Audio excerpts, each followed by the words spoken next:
Good morning students.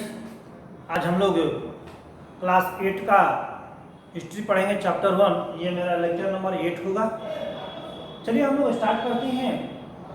जो topic है आज का, modern India and colonial perspective, अर्थात आधुनिक भारत और औपनिवेशिक परिप्रेक्ष्य के बारे में हम लोग आज पढ़ेंगे।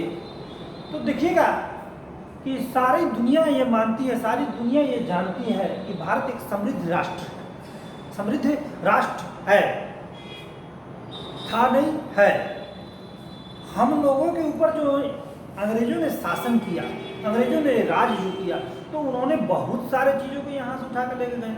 सिर्फ अंग्रेजों ने ही राज नहीं किया, हमारे ऊपर 11 शासकों ने शासन किया है, लेकिन उसके बावजूद हमारी जो समृद्धि है वो घटी नहीं, क्योंकि भारत जो है एक कृषि प्रधान पूर्ण विकसित राष्ट्र है। तो कृषि प्रधान और पूर्ण विकसित राष्ट्र है।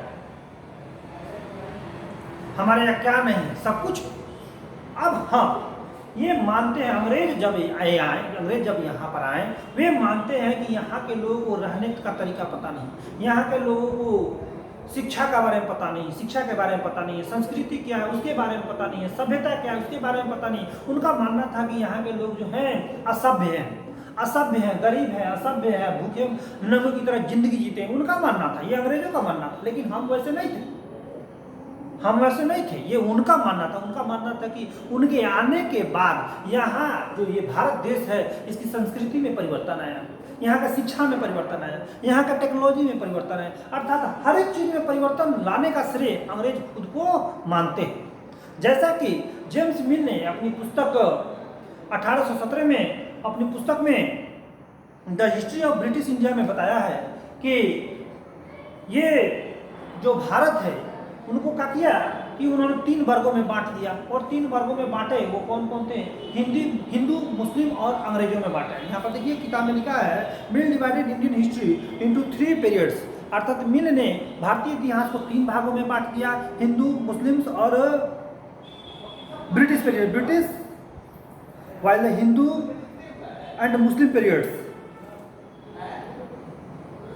इनका मानना था कि जो हिंदू मुस्लिम पीरियड्स थे वो बहुत प्रोग्रेसिव पीरियड्स नहीं थे, जितना प्रोग्रेसिव पीरियड्स आपको ब्रिटिश का पीरियड था। यानी उन्होंने भी अपने पुस्तक में साफ तौर पर यह घोषित किया है कि ब्रिटिश का जो शासन काल था वो हिंदू और मुस्लिम के शासन काल से काफी बेहतर था। उनका भी मानना था कि यहाँ की संस्कृति, यहाँ की शिक्षा, जो भी चीज थी, उस सारे चीजों में बदलाव लाने का श्रेय अंग्रेजों को जाता है। ये कोई भी व्यक्ति यह मानने के लिए तैयार नहीं होगा कि सिर्फ अंग्रेजों के चलते हम लोग में काफी परिवर्तन हो गया। क्यों परिवर्तन हो जाएगा जी? सारे विद्वान व्यक्ति तो हमारे यहाँ के थे। आप चरक का नाम ले लीजिए, आर्यभट्ट का नाम ले लीजिए, वराहमिहिर का नाम ले लीजिए, कालिदास का नाम ले लीजिए, तुलसीदास का नाम ले लीजिए। ये सारे विद्वान वैज्ञानिक हमारे यहाँ के हैं।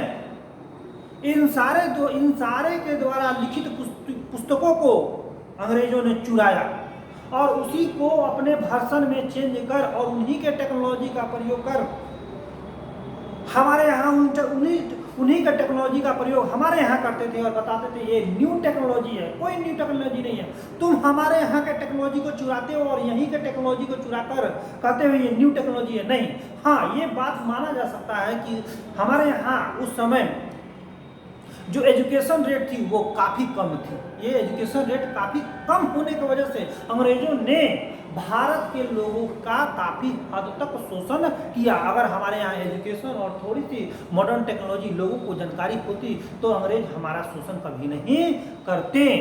ठीक है ना। अब इसके बाद से जो आपको sources of modern Indian history है, उसके बाद से हम लोग नेक्स्ट टॉपिक में पढ़ेंगे। Thank you.